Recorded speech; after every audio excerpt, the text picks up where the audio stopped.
Hello my dear children. ഇപ്പോൾ നമ്മൾ surface area and വോളിയൂംസിലെ ഏറ്റവും ലാസ്റ്റ് എക്സസൈസിലോട്ടൊന്ന് പോവുകയാണ്. അപ്പോൾ ലാസ്റ്റ് എക്സസൈസിലെ ടോപ്പിക് എന്ന് പറയുന്നത് conversions and mixed problem. Conversions, അതായത് ഒരു സോളിഡിനെ ഒരു ഷേപ്പിൽ നിന്നും വേറൊരു ഷേപ്പിലോട്ട് കൺവേർട്ട് ചെയ്യുക. അതായത് ഇപ്പോൾ ഒരു സ്പിയർ, ആ സ്പിയറിനെ മെൽറ്റ് ചെയ്ത് ഒരു സിലിണ്ടർ ആക്കാന്ന് വിചാരിക്കുക. അങ്ങനെ ഒരു ഷേപ്പിൽ നിന്ന് വേറൊരു ഷേപ്പിലോട്ട് പോകുമ്പം ആ സോളിഡിന്റെ എന്തിന് വ്യത്യാസം വരുന്നില്ല? അതിന്റെ വോളിയത്തിന് വ്യത്യാസം വരുന്നില്ല. അതായത് ഒരു സ്പിയർ കൺവേർട്ട് ചെയ്ത് അതിനെ സിലിണ്ടർ ആക്കിയാലും സ്പിയറിന്റെയും ആ സിലിണ്ടറിന്റെ വോളിയം എന്ന് പറയുന്നത് എന്തായിരിക്കും? സെയിം ആയിരിക്കും. അപ്പൊ അതിനെ ബേസ് ചെയ്ത് വരുന്ന ക്വസ്റ്റ്യൻസ് ആണ് നമ്മൾ ഇനി ചെയ്യാൻ പോകുന്നത്. അതായത് നമ്മൾ എക്സസൈസ് 13.3 സ്റ്റാർട്ട് ചെയ്യാം. Exercise 13.3 first question. എല്ലാവരും ടെക്സ്റ്റ് ഒക്കെ ഒന്നെടുത്ത് വെക്കുക, ക്വസ്റ്റ്യൻ വായിക്കുക. A metallic sphere of radius 4.2 cm is melted and recast into the shape of a cylinder of radius 6 cm. Find the height of the cylinder. അതായത് ഒരു metallic sphere 4.2 radius ഉള്ള ഒരു metallic സ്പിയറിനെ melt ചെയ്ത് ഏത് ഷേപ്പിലോട്ടാക്കി? സിലിണ്ടറിന്റെ ഷേപ്പിലാക്കി. ആ സിലിണ്ടറിന്റെ റേഡിയസ് എന്ന് പറയുന്നത് എത്രയാണ്? 6 സെന്റിമീറ്റർ ആണ്. അങ്ങനെയാണെങ്കിൽ find the height of the cylinder. സിലിണ്ടറിന്റെ ഹൈറ്റ് കണ്ടുപിടിക്കാനായിട്ടാണ് ചോദ്യം. So in this question, the sphere is converted to cylinder and radius of sphere is 4.2 centimeter and radius of cylinder is 6 centimeter. So നമ്മൾ പറഞ്ഞു കഴിഞ്ഞു, ഒരു ഷേപ്പിൽ നിന്ന് വേറൊരു ഷേപ്പിലോട്ട് പോകുമ്പം രണ്ട് സോളിഡ് ഷേപ്സിന്റെ വോളിയം എന്തായിരിക്കും? സെയിം ആയിരിക്കും. So here also we can write volume of sphere is equal to volume of cylinder. ഇനി വോളിയം ഓഫ് സ്ഫിയർ എന്ന് പറയുന്നത് എന്താണ്? അതിന്റെ ഫോർമുല എന്താണ്? 4/3 πr ക്യൂബ് ആണ്. That is equal to volume of cylinder എന്ന് പറയുന്നത് എന്താണ്? πr² h ആണ്. ഓക്കെ, ഇവിടെ നമുക്ക് സ്പിയറിന്റെ റേഡിയസ് അറിയാം, അതേപോലെ സിലിണ്ടറിന്റെ റേഡിയസ്. സോ ഞാൻ വാല്യൂസ് സബ്സ്റ്റിറ്റ്യൂട്ട് ചെയ്യാണ്. 4/3 into pi into radius of the sphere എത്രയാണ്? 4.2 into 4.2 into 4.2 is equal to pi into radius of the cylinder, that is equal to 6 into 6 into 8. We can cancel pi from both sides. ഈ രണ്ട് side നമുക്ക് പൈനെ cancel ചെയ്ത് കളയാം. ബാക്കി ഇതിൽ നിന്ന് solve ചെയ്ത് നമുക്ക് ഈ എച്ച് കണ്ടുപിടിക്കാമല്ലോ. അതായത് ഹൈറ്റ് ഓഫ് ദ സിലിണ്ടർ കിട്ടുമല്ലോ. അപ്പൊ ഈ എച്ച് കിട്ടാൻ വേണ്ടിയിട്ട് എന്ത് ചെയ്യണം? അങ്ങോട്ട് ട്രാൻസ്പോസ് ചെയ്തെടുത്താൽ മതി. So H is equal to, അപ്പൊ എച്ച് കിട്ടാനായിട്ട് ഈ 6 into 6 കൂടെ ഇങ്ങോട്ട് വരണം അല്ലെ? അപ്പൊ എന്ത് വരും? 4/3 into 4.2 into 4.2 into 4.2 divided by 6 into 6 ആണ് വരുന്നത്. ആ ഡിവൈഡഡ് ബൈ 6 ഒന്നുകൂടെ റെസിപ്രോക്കൽ എടുക്കുമ്പോൾ ഈ 3യുടെ കൂടെ ഈ ഡിനോമിനേറ്ററിലോട്ട് കയറി വരും. സോ 6 into 6 എന്ന് നമുക്ക് എഴുതാൻ സാധിക്കും. ഇനി ഇവിടെ ക്യാൻസൽ ചെയ്യാൻ പറ്റുന്ന ഏതൊക്കെയാണോ ക്യാൻസൽ ചെയ്ത് 6ഉം 4.2ഉം ക്യാൻസൽ ചെയ്യലോ. 6 into 7 42 ആണ്. അപ്പൊ 6 into 0.7 എത്ര വരും? 4.2. അതേപോലെ അടുത്തത് ബാക്കി ഇനി ക്യാൻസൽ ചെയ്യാനായിട്ട് ഉണ്ടോ? ഉണ്ട്. 3ഉം 4.2ഉം നമുക്ക് ക്യാൻസൽ ചെയ്യാം. ബാക്കി എല്ലാം കൂടെ മൾട്ടിപ്ലൈ ചെയ്ത് വരുമ്പോഴത്തേനും ഫൈനൽ ആൻസർ എന്ന് പറയുന്നത് 2.74 മീറ്റർ എന്ന് നമുക്ക് കിട്ടും. ഓക്കെ, അപ്പോൾ സ്പിയറിനെ കൺവേർട്ട് ചെയ്ത് സിലിണ്ടർ ആക്കി. അങ്ങനെ വന്നപ്പോൾ ആ സിലിണ്ടറിന്റെ ഹൈറ്റ് കണ്ടുപിടിക്കാനായിരുന്നു ചോദ്യം. നമുക്ക് കൺവേർട്ട് ചെയ്യുമ്പോൾ രണ്ടിന്റെ വോളിയം എന്ന് പറയുന്നത് സെയിം ആണ്. ഫോർമുല എഴുതുന്നു, അതിൽ നിന്ന് നമ്മൾ ഹൈറ്റ് കണ്ടുപിടിക്കണം. ഇനി രണ്ടാമത്തെ ക്വസ്റ്റ്യൻ നോക്കാം.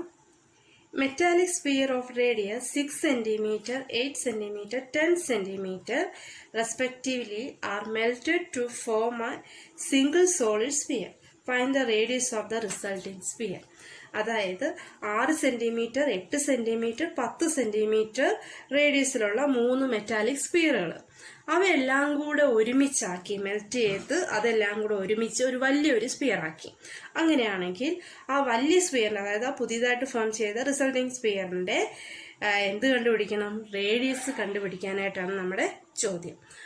അപ്പൊ നമുക്ക് ആ 3 ചെറിയ സ്പിയറുകളും കൂടെ ചേർത്താണ് ആ വലിയ സ്പിയർ ഉണ്ടാക്കിയിരിക്കുന്നത്. അപ്പൊ അവിടെ നമുക്ക് എന്ത് സെയിം ആണെന്ന് പറയാം? Volume of the resulting sphere, അതായത് ആ വലിയ സ്പിയറിന്റെ വോളിയം എന്ന് പറയുന്നത് എന്തിനോട് ഈക്വൽ ആയിരിക്കും? Volume of 3 sphere. ആ ചെറിയ 3 സ്പിയറിന്റെ വോളിയത്തിനോട് സെയിം ആയിരിക്കുമല്ലോ. Equal to volume of the resulting സ്പിയറിന്റെ വോളിയം ഞാൻ 4/3 πr³ എന്ന് എടുക്കുന്നു. ഇനി വോളിയം ഓഫ് ദ സ്മോളർ, ആ 3 ചെറിയ സ്ഫിയറുകളുണ്ടല്ലോ, അതിന്റെ 3ന്റെ റേഡിയസ് എന്താണ്? വ്യത്യസ്തമാണ്. അതുകൊണ്ട് തന്നെ അതിന്റെ വോളിയത്തിനെ എങ്ങനെ എഴുതുവാണ്? അതിന്റെ ഓരോ റേഡിയസിനെ ഞാൻ R1, R2, R3 എന്ന് വിളിക്കുവാണെങ്കിൽ വോളിയം ഓഫ് 3 സ്ഫിയർ നമുക്ക് എന്ത് എഴുതാം? So this equation becomes 4/3 πr³ equal to 4/3 πr1³ plus 4/3 πr2³ plus 4/3 πr3³. ഇനി ഈ RHS നിന്ന് എനിക്ക് 4/3 π എല്ലായിടത്തുനിന്നും എനിക്ക് കോമൺ എടുക്കാലോ. അങ്ങനെ കോമൺ എടുക്കുവാണെങ്കിൽ അപ്പൊ RHS നിന്ന് 4/3 π കോമൺ എടുത്താൽ ബാക്കിയുള്ളത് R1³ R2³ R3³ ആണ്. ഇനി ഈ രണ്ട് സൈഡിൽ നിന്നും നമുക്ക് 4/3 4/3 ക്യാൻസൽ ചെയ്യാം, പൈയും ക്യാൻസൽ ചെയ്യാം. ബാക്കി R³ എന്ന് പറയുന്നത് ഈ 3 റേഡിയസിന്റെയും ക്യൂബിന്റെ സം എടുത്താൽ പോരെ. അപ്പൊ റേഡിയസിന്റെ ഇത് കൊടുക്കുവാണ്. R³ equal to R1, first സ്പിയറിന്റെ റേഡിയസ് എത്രയാണ് പറഞ്ഞിരിക്കുന്നത്? 6. സോ 6³ പ്ലസ് സെക്കൻഡ് സ്പിയറിന്റെ റേഡിയസ് എന്ന് പറയുന്നത് 8 ആണ്.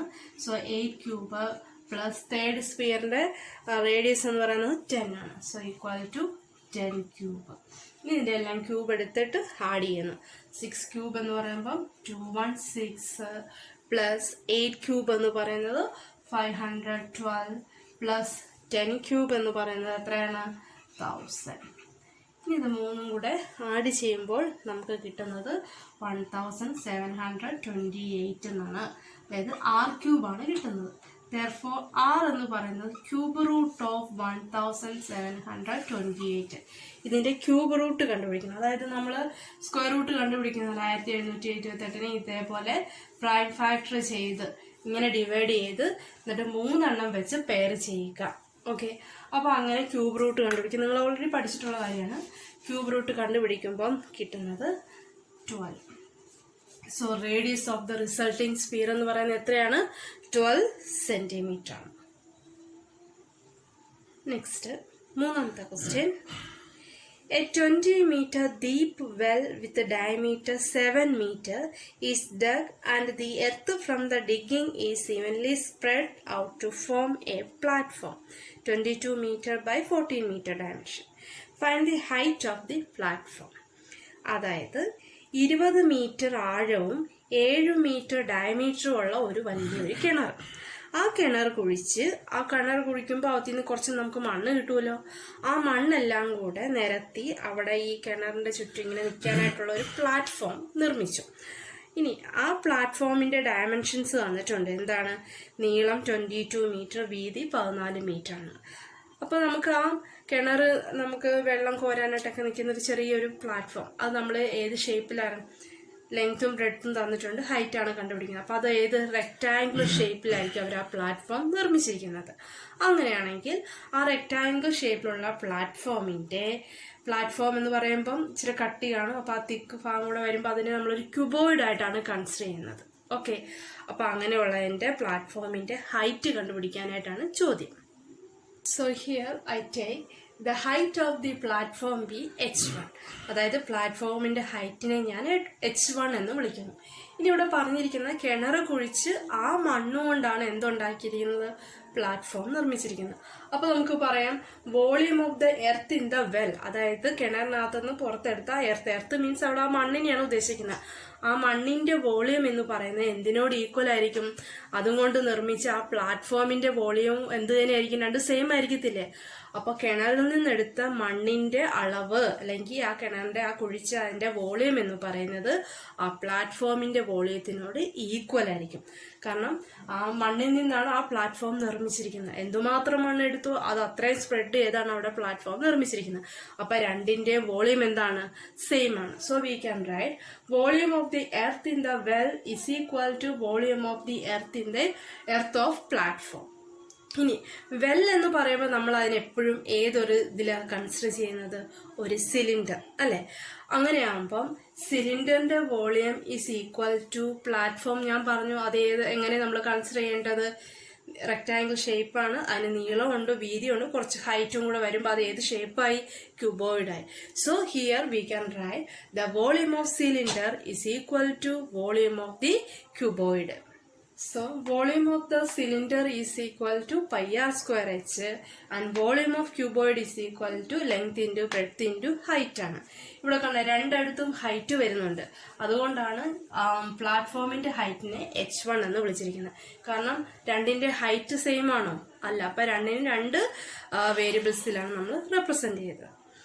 ഇനി നമുക്കിവിടെ കിണറിന്റെ റേഡിയസ് തന്നിട്ടുണ്ടല്ലോ. സോ പൈയുടെ വാല്യൂ രണ്ടിടത്തും പൈ ഇല്ല. പൈ ഉണ്ടായിരുന്നെങ്കിൽ പൈയുടെ വാല്യൂ ഇവിടെ കൊടുക്കണ്ടായിരുന്നു, നേരെ ക്യാൻസൽ ചെയ്ത് കളയണം. ഇവിടെ ഒരിടത്ത് മാത്രമേ പൈ ഉള്ളൂ, അപ്പൊ പൈക്ക് ഇവിടെ വാല്യൂ കൊടുക്കണം. 22/7 ഇൻറ്റു ഇനി ഡയമീറ്റർ ഓഫ് ദ വെൽ തന്നിട്ടുണ്ട്. അത് എത്രയാ പറഞ്ഞിരിക്കുന്നത്? 7 മീറ്റർ. അപ്പൊ റേഡിയസ് എത്രയായിരിക്കും? 7/2 ഇൻറ്റു 7/2. കിണറിന്റെ ആഴവും തന്നിട്ടുണ്ട് 20. അപ്പൊ height is equal to h. ഇനി പ്ലാറ്റ്ഫോമിന്റെ ലെങ്ത്തും ബ്രെഡ്ത്തും തന്നിട്ടുണ്ട്. എത്രയാണ്? 22 ഇൻറ്റു 14 ഇൻറ്റു h1 ആണ് നമുക്ക് കണ്ടുപിടിക്കേണ്ടത്. ഇനി ഇതിൽ നിന്ന് സോൾവ് ചെയ്താൽ h1 കണ്ടുപിടിച്ചാൽ പോരെ, നമുക്ക് ആൻസറിലോട്ട് എത്തും. അപ്പൊ h1 കിട്ടാനായിട്ട് ഇതിനെയും കൂടെ ഇങ്ങോട്ട് എടുക്കുകയാണ്. So h1 is equal to 22/7 into 7/2 into 7/2 into 20 into ഇതിന്റെ രണ്ടിന്റെ റെസിപ്രോക്കൽ അല്ലേ വരുന്നത്. അപ്പൊ അത് നമുക്ക് എന്ത് എഴുതാം? 1/22 ഇൻറ്റു 1/14 എന്ന് നമുക്ക് എഴുതാം. അപ്പൊ ഇവിടെ നിന്ന് ഈ 22 ക്യാൻസൽ ചെയ്ത് കളയാം. പിന്നെ ഈ 7 ക്യാൻസൽ ചെയ്ത് കളയാം. 2 10 ക്യാൻസൽ ചെയ്യുമ്പം 10 എന്ന് കിട്ടുന്നു. ഈ 7 14 ക്യാൻസൽ ചെയ്യാം. അപ്പൊ ഇവിടെ 2 എന്ന് കിട്ടുന്നു. വീണ്ടും ഈ 2 10 ക്യാൻസൽ ചെയ്യുന്നു. 5. ഓക്കെ, അങ്ങനെ എല്ലാം ക്യാൻസലൊക്കെ ചെയ്ത് വരുമ്പോൾ നമുക്ക് ലാസ്റ്റ് കിട്ടുന്നത് എത്രയാണ്? ഈക്വൽ ടു 5/2 എന്നാണ്. ഇവിടെ ഒരു 5, ഇവിടെ ഒരു ഡിനോമിനേറ്ററിൽ ഒരു 2 ഉണ്ട്. So that is equal to 5/2 എന്ന് പറയുമ്പോൾ എത്ര വരും? 2.5. ഇനി ഇവിടെ ബാക്കിയുള്ള ഡയമെൻഷൻസും ഒക്കെ നമുക്ക് മീറ്ററിലാണ് വന്നിരിക്കുന്നത്. So this is also equal to metre. ഇനി നമ്മൾ 5ാമത്തെ ക്വസ്റ്റ്യൻ ആണ് ഡിസ്കസ് ചെയ്യുന്നത്. A container shaped like a right circular cylinder having a diameter 12 centimetre and height 15 centimetre is full of ice cream. അതായത് ഒരു സിലിണ്ടർ ഷേപ്പിലുള്ള ഒരു കണ്ടെയ്നർ, അതിനകത്ത് നിറച്ചു എന്തിരിക്കുകയാണ്? ഐസ്ക്രീം ഇരിക്കുകയാണ്. ഇനി ആ കണ്ടെയ്നറിന്റെ ഡയമീറ്റർ എന്ന് പറയുന്നത് 12 ആണ്, ഹൈറ്റും തന്നിട്ടുണ്ട് 15 ആണ്. ഇനി the ice cream is to be filled into cone of height 12 centimeter and diameter 6 centimeter. ഇനി അതിനകത്തിരിക്കുന്ന ഐസ്ക്രീം എല്ലാം നമ്മുടെ മറ്റേ കോണില്ലേ, ഇങ്ങനെ കടിച്ച് തിന്നാൻ പറ്റുന്ന ടൈപ്പുള്ള ആ കോൺ ഐസ്ക്രീം, ആ കോണിലോട്ട് ഫില്ല് ചെയ്യുവാണ്. അപ്പോൾ ആ കോണിന്റെ ഹൈറ്റ് തന്നിട്ടുണ്ട്, ഡയമീറ്ററും തന്നിട്ടുണ്ട്. ഇങ്ങനെയാണെങ്കിൽ ചോദ്യം ഇതാണ്: find the number of such cones which can be filled with the ice cream. അങ്ങനെയാണെങ്കിൽ ആ കണ്ടെയ്നറിനകത്ത് ഫുൾ ഐസ്ക്രീമും നിറയ്ക്കാൻ എന്തുമാത്രം കോൺ വേണം, എത്ര കോൺ ഉണ്ടെങ്കിലാണ് അതിനകത്ത് ഫുൾ ഐസ്ക്രീമും നമുക്ക് ഈ കോണിനകത്ത് ഫില്ല് ചെയ്യാൻ പറ്റുന്നത്. അപ്പോൾ ഇവിടെ നമുക്ക് കണ്ടുപിടിക്കേണ്ട നമ്പർ ഓഫ് കോൺസ് ആണ്, ആ കോണിന്റെ എണ്ണമാണ് കണ്ടുപിടിക്കേണ്ടത്. ഓക്കെ, അപ്പോൾ ഇവിടെ ഒരു സിലിണ്ടർ ആകൃതിയിലുള്ള ഒരു കണ്ടെയ്നർ, അതിനകത്ത് നിറച്ചു ഐസ്ക്രീം ഇരിക്കുവാണ്. അതെല്ലാം കൂടെ നമ്മളൊരു കോണിക്കൽ ഷേപ്പിലുള്ള ഒരു ഐസ്ക്രീം കോണിലോട്ട് ഐസ്ക്രീം ഫില്ല് ചെയ്യുവാണ്. അങ്ങനെ എത്ര കോൺ ഉണ്ടെങ്കിൽ നമുക്ക് ഐസ്ക്രീം ഫുള്ള് നിറച്ച് തീർക്കാം എന്നാണ് ചോദ്യം. അപ്പോൾ ഇവിടെ പറഞ്ഞിരിക്കുന്നത് സിലിണ്ടറും കോണുമാണ്. സിലിണ്ടറിന്റെ റേഡിയസും ഹൈറ്റും തന്നിട്ടുണ്ട്, കോണിന്റെ റേഡിയസും ഹൈറ്റും നമുക്ക് തന്നിട്ടുണ്ട്. ഇനി ഇവിടെ പറഞ്ഞിരിക്കുന്നത് ഐസ്ക്രീം ആ കോണിക്കൽ ഷേപ്പിലോട്ട് എടുക്കുവാണ്. അതായത് ആ കോണും അതിന്റെ മേളിൽ ഒരു ഹെമിസ്ഫിയറിക്കൽ രീതിയിലുമാണ് ഇത് നിറയ്ക്കുന്നത്. അപ്പോൾ അതേപോലെ ഇതാണ് ഒരു സിലിണ്ടർ ഷേപ്പിലുള്ള കണ്ടെയ്നർ, അതിനകത്ത് നിറച്ച് എന്തിരിക്കുകയാണ്? ഐസ്ക്രീം ഇരിക്കുകയാണ്. ആ ഐസ്ക്രീം ഒരു കോണിക്കൽ ഷേപ്പിലുള്ള കോണിക്കൽ സ്പേസ് സോളിഡിലോട്ട് മാറ്റുകയാണ്. അപ്പോൾ ഐസ്ക്രീം നിറയ്ക്കുമ്പം കോണിന്റെ കറക്റ്റ് മേളിൽ വരെ ഐസ്ക്രീം കാണത്തുള്ളൂ, അല്ല അതിന്റെ മേളിലും കൂടെ ഒരു കുറച്ച് ഐസ്ക്രീം കൂടെ കാണും, അതായത് ഈ പോർഷൻ. അപ്പോൾ ആ മേളിൽ ഇരിക്കുന്ന പോർഷൻ ഒരു ഹെമിസ്ഫിയറിക്കൽ രീതിയിലാണ് എന്നാണ് ക്വസ്റ്റ്യനിൽ പറഞ്ഞിരിക്കുന്നത്.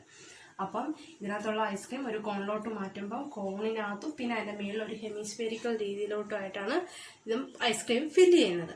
അപ്പൊ നമുക്കിവിടെ പറയാം, ഈ കോണിലുള്ള ഐസ്ക്രീമിന്റെ അളവ് അല്ലെങ്കിൽ വോളിയം എന്ന് പറയുന്നത് എന്തിനോട് ഈക്വൽ ആയിരിക്കും?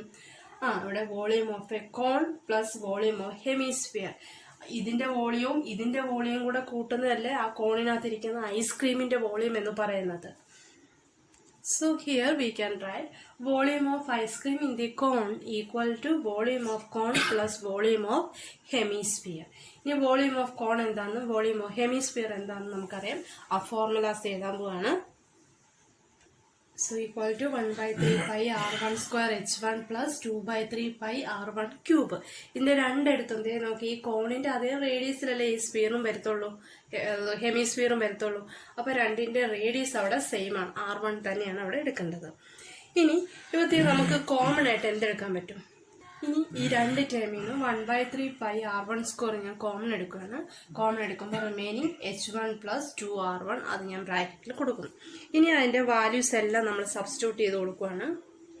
സോ r1ഉം h1ഉം ഒക്കെ സബ്സ്റ്റിറ്റ്യൂട്ട് ചെയ്ത് കൊടുത്തു. ഇവിടെ നിന്ന് ഈ 3യും ക്യാൻസൽ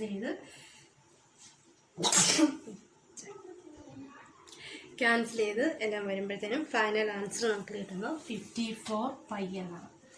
അപ്പോൾ volume of the ice cream in the കോണിനകത്തിരിക്കുന്ന ഐസ്ക്രീമിന്റെ വോളിയം എന്ന് പറയുന്നത് 54 പൈ സെന്റിമീറ്റർ ക്യൂബാണ് നമുക്ക് കിട്ടിക്കഴിഞ്ഞു. ഇനി നമുക്ക് എന്ത് കണ്ടുപിടിക്കണം? Volume of cylinder. ഈ സിലിണ്ടറിനകത്തിരിക്കുന്ന ഐസ്ക്രീമിന്റെ വോളിയം കൂടെ കണ്ടുപിടിക്കണം. So volume of the cylinder pi r square h, റേഡിയസും ഹൈറ്റും നമുക്ക് തന്നിട്ടുണ്ട് സിലിണ്ടറിന്റെ. അപ്പൊ അത് ചെയ്യുമ്പോൾ 540 പൈ എന്ന് കിട്ടുന്നു. ഇനി നമുക്ക് വേണ്ടത് എത്ര കോൺ വേണം ഈ ഐസ്ക്രീം മുഴുവനും നിറയ്ക്കാനായിട്ട്, എത്ര കോൺ വേണം എന്നാണ് ചോദിച്ചിരിക്കുന്നത്.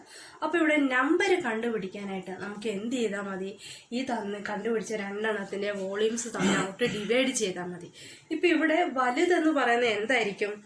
ആ സിലിണ്ടർ ആയിരിക്കും അല്ലെ, അതിനകത്ത് നിറച്ചു ഒറ്റ ഇതിൽ ഐസ്ക്രീം ഫുള്ളി ഇരിക്കുകയാണ്. അപ്പൊ നമുക്ക് പറയാൻ സാധിക്കും the number of cone required, നമുക്ക് ആവശ്യമുള്ള കോണിന്റെ എണ്ണം എന്ന് പറയുന്നത് എന്തായിരിക്കും? The volume of the cylinder divided by volume of the ice cream in the cone ആയിരിക്കും. അതായത് സിലിണ്ടറിനകത്തിരിക്കുന്ന ഐസ്ക്രീമിന്റെ വോളിയത്തെ കോണിനകത്തിരിക്കുന്ന ഐസ്ക്രീമിന്റെ വോളിയം കൊണ്ട് ഡിവൈഡ് ചെയ്യുമ്പോൾ നമുക്ക് നമുക്ക് ആവശ്യമുള്ള നമ്പർ ഓഫ് കോൺസ് കിട്ടുന്നു. എണ്ണം കണ്ടുപിടിക്കാൻ എപ്പോഴും നമ്മൾ ഡിവിഷനാണ് ചെയ്യേണ്ടത്. So 540 pi divided by 54 pi എന്ന് കിട്ടും. അതായത് volume of cylinder by volume of cone. Volume of cylinder 540 pi ആണ്, വോളിയം ഓഫ് കോൺ എന്ന് പറയുന്നത് 54 പൈ ആണ്.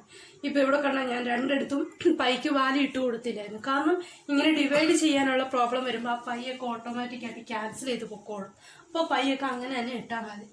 സോ ഇവിടുന്ന് ക്യാൻസൽ ചെയ്യുമ്പോൾ നമുക്ക് എത്ര കിട്ടും? 10. അപ്പോൾ ആ സിലിണ്ടറിനകത്തിരിക്കുന്ന ഐസ്ക്രീം മുഴുവൻ എത്ര കോണുകളിലായിട്ട് നിറയ്ക്കാൻ സാധിക്കും? 10 കോണുകളായിട്ട് നിറയ്ക്കാനായിട്ട് സാധിക്കും. ഇതേപോലത്തെ ക്വസ്റ്റ്യൻ ആണ് 6ാമത്തെ question. How many silver coin 1.75 centimeter in diameter and a thickness 2 millimeter must be melted to form a cuboid of dimensions 5.5, 10, 3.5. അതായത് ഒരു സിൽവർ കോയിൻ, ആ കോയിന്റെ ഡയമീറ്ററും അതിന്റെ തിക്നെസ്സും തന്നിട്ടുണ്ട്. അതിനെ ഉരുക്കി ഒരു ക്യൂബോയിഡ് ആക്കുവാണ്. ക്യൂബോയിഡിന്റെ ഡയമെൻഷൻസ് നീളം, വീതിയും ഹൈറ്റും ഒക്കെ തന്നിട്ടുണ്ട്. അങ്ങനെയാണെങ്കിൽ എത്ര എത്ര സിൽവർ കോയിന് അങ്ങനെ ആക്കാൻ പറ്റുമെന്നാണ് ചോദിച്ചിരിക്കുന്നത്. ഓക്കെ, അപ്പം അതേ റേഡിയസിലും അതേ തിക്നെസ്സിലുള്ള എത്ര സിൽവർ കോയിൻ ഒരുക്കിയാൽ നമുക്ക് ഈ ഡയമെൻഷൻസിലുള്ള ഒരു ക്യൂബോയിഡ് കിട്ടുമെന്നാണ് ചോദ്യം. ഓക്കെ, അപ്പൊ ഇവിടെ നമുക്ക് നമ്പർ ഓഫ് കോയിൻ, എത്ര കോയിൻ വേണമെന്നാണ് ചോദിച്ചിരിക്കുന്നത്. ഇവിടെ നമ്പർ ഓഫ് കോയിൻസ് കാണാനായിട്ട് എന്ത് ചെയ്താൽ മതി?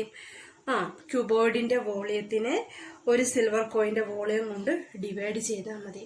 സിൽവർ കോയിൻ എന്ന് പറയുമ്പം ഇപ്പം ഒരു കോയിൻ നമ്മൾ 2-3 കോയിൻസ്, ഓരോ കോയിൻസ് എല്ലാം കൂടെ ഒന്ന് അടുക്കി വെച്ച് നോക്കിക്കേ, അത് എന്ത് ഷേപ്പിലായിരിക്കും?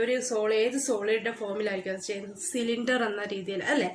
അപ്പം സിൽവർ കോയിൻ, ഒന്നിൽ കൂടുതൽ സിൽവർ കോയിൻസ് ചേരുമ്പോൾ നമുക്ക് അത് സിലിണ്ടർ ആയിട്ടാണ് നമ്മൾ അതിനെ കൺസിഡർ ചെയ്യേണ്ടത്. അപ്പൊ ഇവിടെ നമുക്ക് സിലിണ്ടറിന്റെ വോളിയം കണ്ടുപിടിക്കുക, ക്യൂബോയിഡിൻ്റെ വോളിയം കണ്ടുപിടിക്കുക, രണ്ടും കൂടെ ഡിവൈഡ് ചെയ്താൽ നമ്പർ ഓഫ് കോയിൻസ് നമുക്ക് കിട്ടും. ഓക്കെ, ആ പ്രോബ്ലം നിങ്ങൾക്ക് ഹോംവർക്കായിട്ട് തന്നേക്കുവാണ്. അപ്പോൾ ഇത്രയും പ്രോബ്ലംസ് എല്ലാവരും കണ്ട് ചെയ്ത് പഠിച്ച് നോട്ടൊക്കെ എഴുതി നന്നായിട്ട് പഠിക്കും. അപ്പോൾ ഇന്നത്തെ ക്ലാസ്സിൽ ഇത്രയും പ്രോബ്ലംസേ ഉള്ളൂ. ഈ ഒരു ഹോംവർക്കും എല്ലാവരും നന്നായിട്ട് ചെയ്യുക. അപ്പം ഇത്രയും പ്രോബ്ലംസേ ഉള്ളൂ. അപ്പോൾ എല്ലാവരും വീഡിയോ ഫുൾ കണ്ട് അതിൻ്റെ നോട്ട്സും ഒക്കെ തരുന്നത് എഴുതിയെടുത്ത് നന്നായിട്ട് പഠിക്കാം.